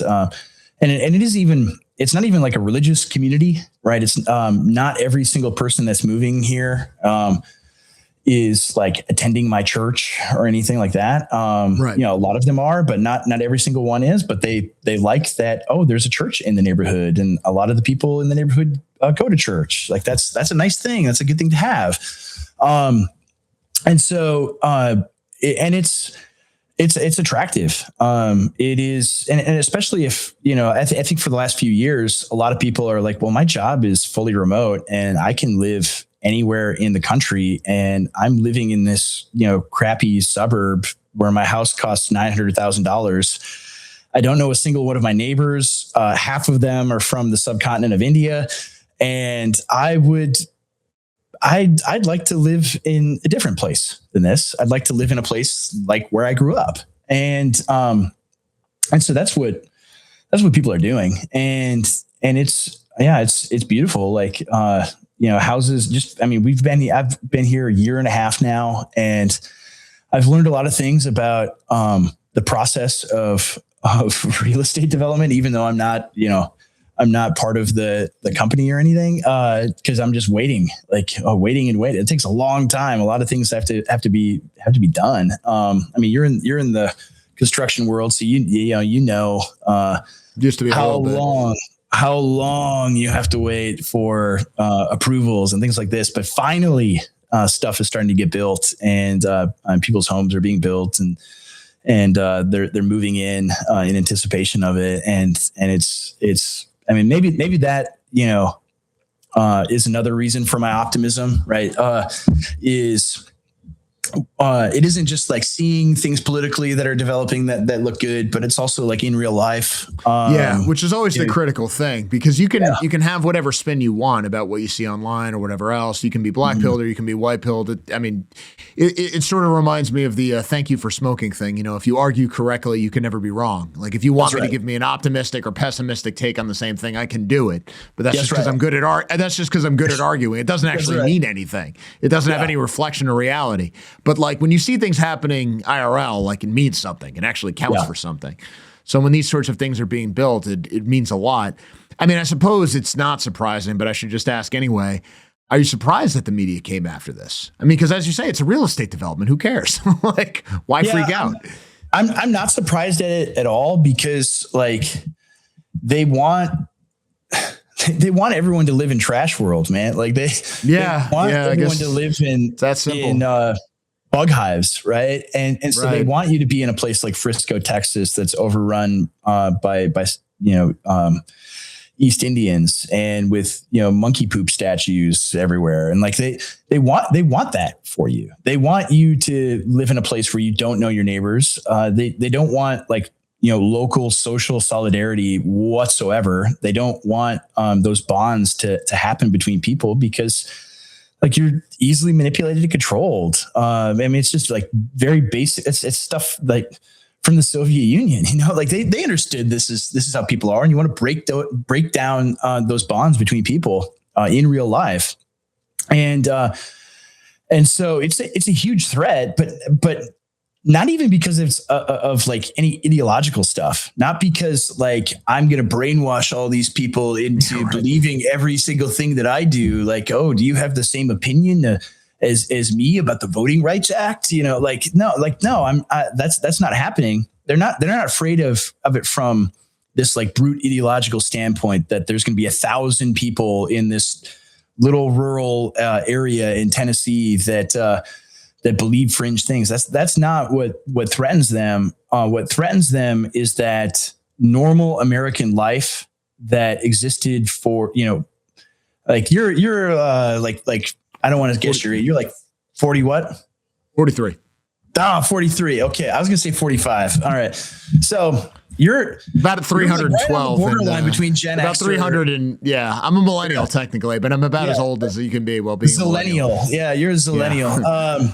Me too. And like I grew up in like the early 90s, and I remember what life was like there. Yeah. I mean, that's one of the weird things is that, I mean, I understand at some level, like being old, or at least somewhat old, but not that old. And it's like, occasionally you think about what stuff was like in the 90s, and it's like, that really was like the last gasp of like a country. I mean, it's crazy, because the most common thing talking to people, Gen Z and everything else, is to say they have no idea what it's like to actually have a country. They have no idea to have any sense of belonging or stake in a national community. And it's not like you really thought about that or even cared about it when you were like 10 or whatever it was, but it was just something you intuitively took for granted. I mean, even something as lame as like, oh, the Persian Gulf War, you would say, you're 10 years old or whatever, but you'd be like, we are at war. Our country won the war. It's not a question of whether it's not a question of whether it's good or bad or a policy or whatever, but it's just like, oh yeah, this is my country. This is what we're doing. And nobody young has that now. And it was like taken away from them on purpose. And at like some level, it seems like so many are nostalgic for something they've never actually experienced. Yeah. I think the last like episode of that was, September 11th. And, I remember that. Like, I remember, obviously, we hate and how quickly that faded, how that was manipulated and everything else. Oh yeah. But I remember the like patriotic fervor that broke out instantaneously, spontaneously after that. And it was real. It was sincere. It was genuine. And now everything is insincere, cynical, and, irony pilled and everything else. Like there is no, and I think the root of it is that everyone feels, like a vagrant, right? They feel homeless, right? They don't really belong anywhere, right? They have no sense of home. They have no sense of people. And those things have been intentionally stripped away from them. It wasn't like, oh, oops, we destroyed our country. No, they actively work to destroy this. I mean, during those halcyon days of the 90s is when it happened. Yeah. Well, yeah, when NAFTA happened and everything else. And so I think people want those things and miss those things and want those for their children. Right. I would love it. And we still can't quite do this because I'm not, living out there yet, but I'm like longing for the day that I can just send the kids outside, just go play, go find your friends and come back, when you hear the dinner bell, come back at 5 and, like that. Cause that's what our childhood was. I mean, I remember being a kid and we lived out in the country, but we'd go into town, on Halloween, and then knock on doors and trick or treat and everything. And I remember just like getting dropped off at my friend's house and we would just roam the neighborhood getting, garbage bags full of candy.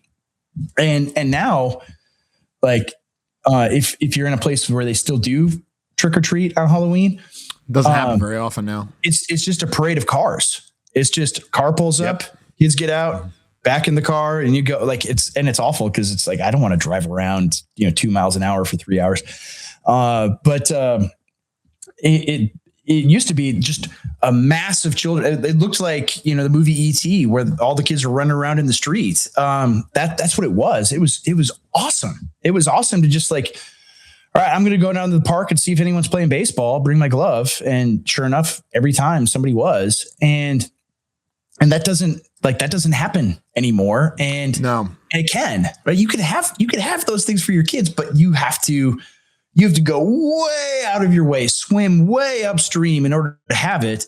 And so I think that's why it's a huge threat, right? It isn't, Andrew Isker has these dangerous ideas about church and state, or Andrew Isker thinks that wives should submit to their husbands. Well, the Bible says that, so too bad. But it's actually, these people want to build what we lost, and we cannot have that, right? We cannot give people hope that, if this thing here succeeds, what if they did the same thing, over here and over here? And there's 1,000 of them all throughout the country.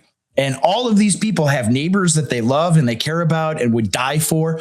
Well, we can't have that, right? You need to be alone in your apartment, 1-bedroom apartment, watching anime porn. Like that's what we want for you. That's what your life should be.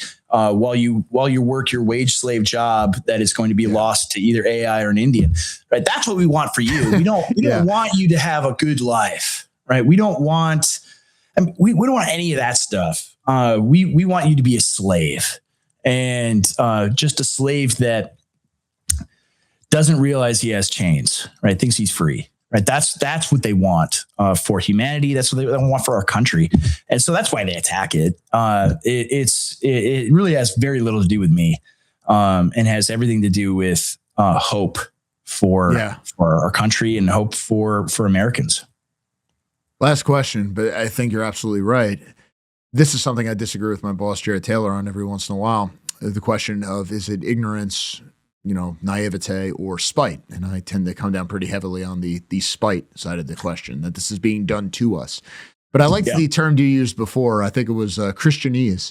We're talking about the way evangelicals sometimes talk about this stuff, where like, well, if we're just kind of winsome witnesses about this stuff, everything will be okay and everything. But they still get probably more hostility, conservative Christians do, than just about anybody else in the country. That's right. But they still feel like, well, they're not allowed to fight back. And it's almost like they don't see the malice that is expressed against them, even when it's openly declared.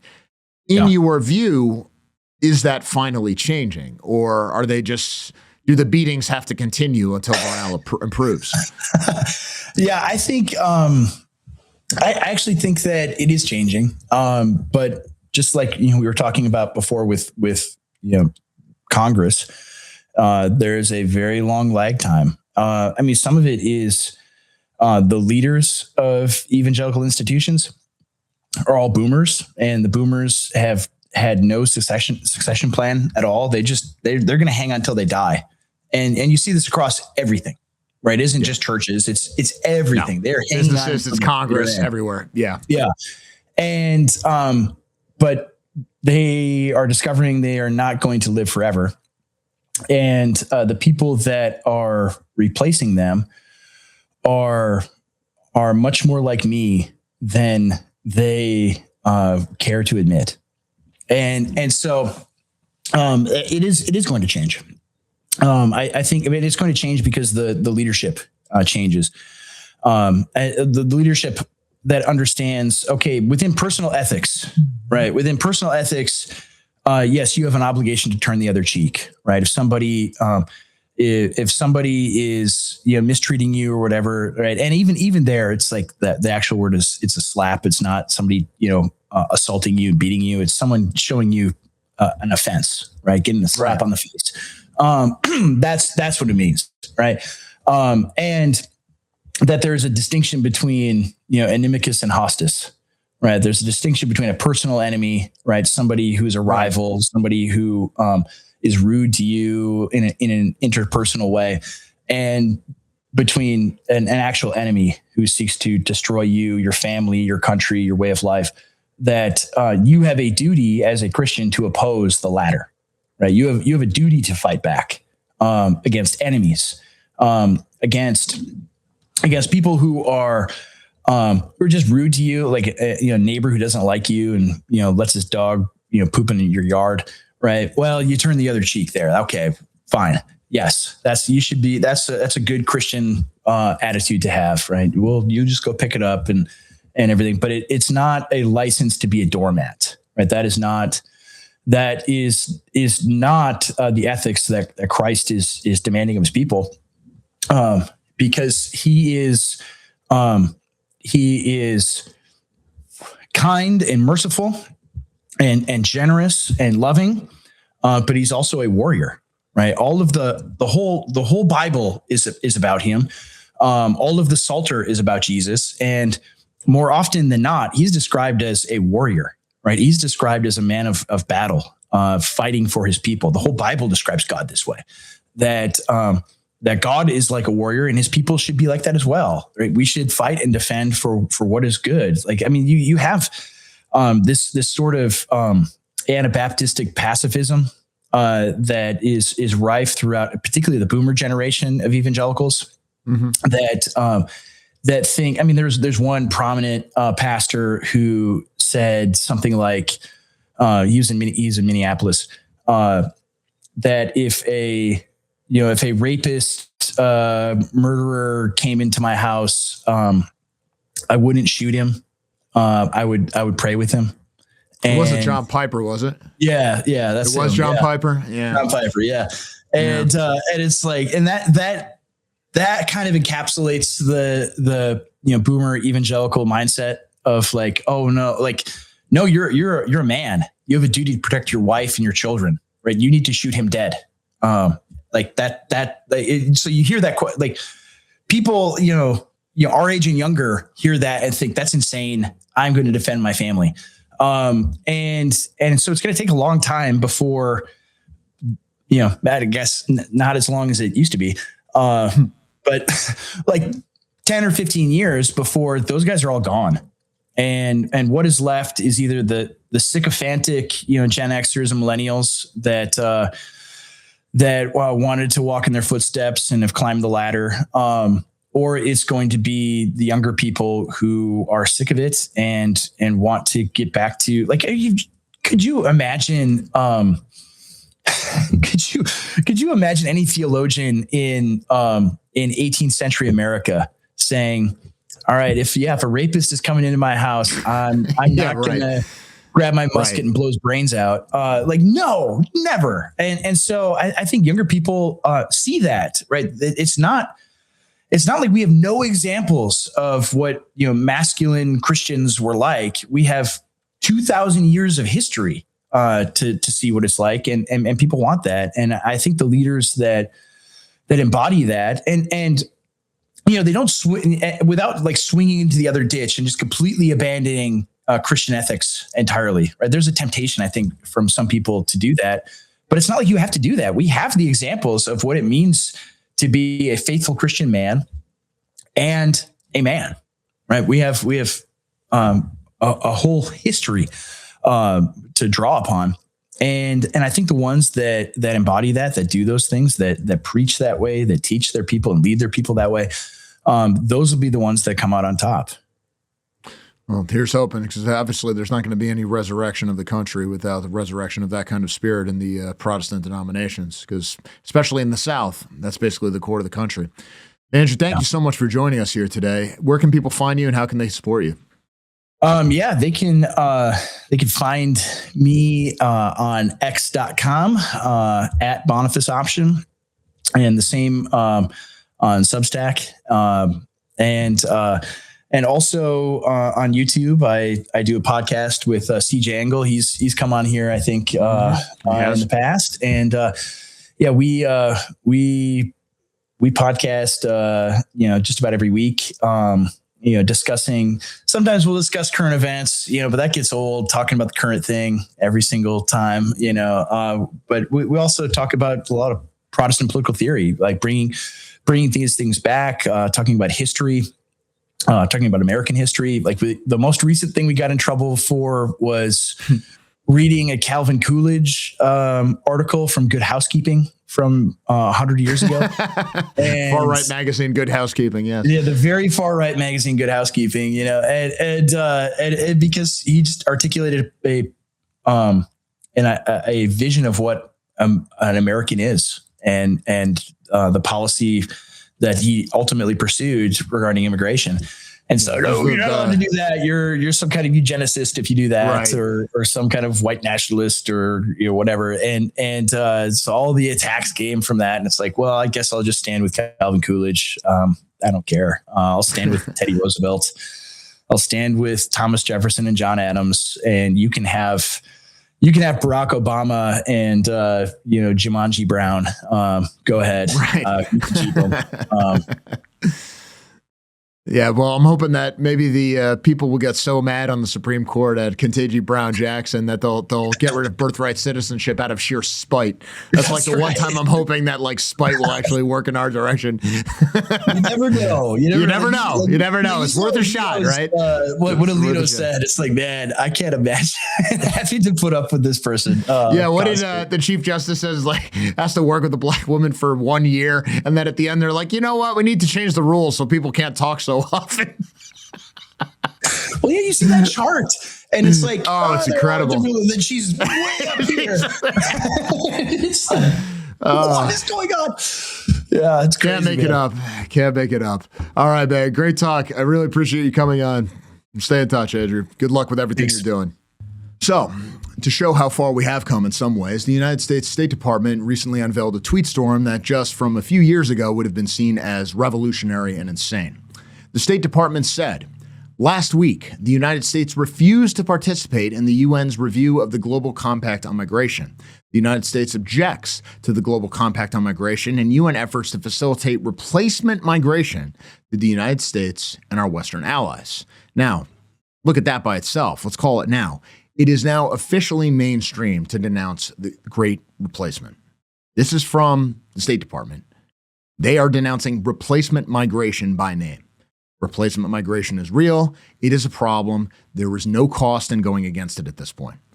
State Department continues. UN agencies systematically facilitated mass migration into America and Europe, even as citizens of these nations called for restrictions on migration. Now, the Global Compact's latest report urges nations to expand migration pathways and pursue regularization of migrants. UN agencies working with the NGOs they fund established a migration corridor through Central America and to the U.S. border. As the American people suffered under an unprecedented wave of mass migration, the UN was on the ground pipelining migrants to our southern border. It is extremely important that these NGOs are being identified as the key problem, and specifically who is funding them. This also is huge progress. State Department continues. UN officials greeted migrants along the route through the deadly Darien Gap.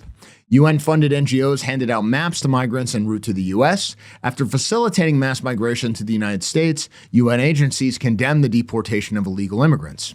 As Europe endured sustained migratory pressure, UN officials staffed all ends of the Mediterranean migration route, from the coast of Libya to the shores of the Aegean to the islands of Greece. Then UN agencies condemned frontline states who refused to open their borders. While the United Kingdom faced unprecedented illegal boat crossings, UN agencies condemned plans for deportations. UN officials lobbied aviation regulators to prevent the deportation of migrants, an appalling violation of the UK's national sovereignty. The Global Compact on Migration claims to support safe migration. For the citizens of Western nations, mass migration was never safe. It introduced new security threats, imposed financial strains, and undermined the cohesion of our societies. And then we get this banger conclusion from the State Department. The United States will not legitimize global compacts that enable mass migration into America or Western nations. Under President Trump, the State Department will facilitate remigration, not replacement migration. Now, this thread won praise from Elon Musk, but also from the heroic Martin Sellner, perhaps the leading proponent of remigration. He has a new book about it, and he commented, "Remigration saves the nation." Now, this is a victory, but it's talk. It's a partial victory. Because if you believe any of this, you can't just stop here, can you? If remigration is what's needed, and if we believe what people are saying here, you got to go all the way. You got Greg Bovino, who got let go from the administration. He's out there trying to raise support for more aggressive policies. You have Eric Prince, who put forward a plan to get rid of all these illegals. You have all these other people who have been advancing policies that are either more aggressive or maybe less optically aggressive, but more effective at getting more people out of here. But there has to be follow-up on this. It can't just be talk. What does that mean? The NGOs that fund this population replacement have to be defunded. And more than that, they need to have their assets confiscated to pay for the damages that they caused, including the crimes committed by their pets. And I don't care if this includes religious organizations.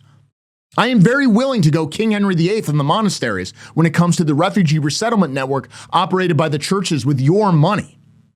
And look, this seems obvious, and I know it's been a conventional conservative talking point since the Cold War. You know, oh, you're a rightoid, you're a conservative, this is populist slop. Fine, I don't care. Defund the UN. Defund the UN. Obviously, we don't need to subsidize our own dispossession. We don't need this organization at all. It does nothing but harm. Turn it into a new Trump hotel for all I care. The point is, you can't just say things like this and then not follow up. Shifting the Overton window is not an end in itself. When you have power, you need to use it. And if these issues are as critical and morally important as the State Department suggests, we have a duty to act regardless of who complains. As President Trump said, quoting the Emperor Napoleon, "He who saves a nation violates no law."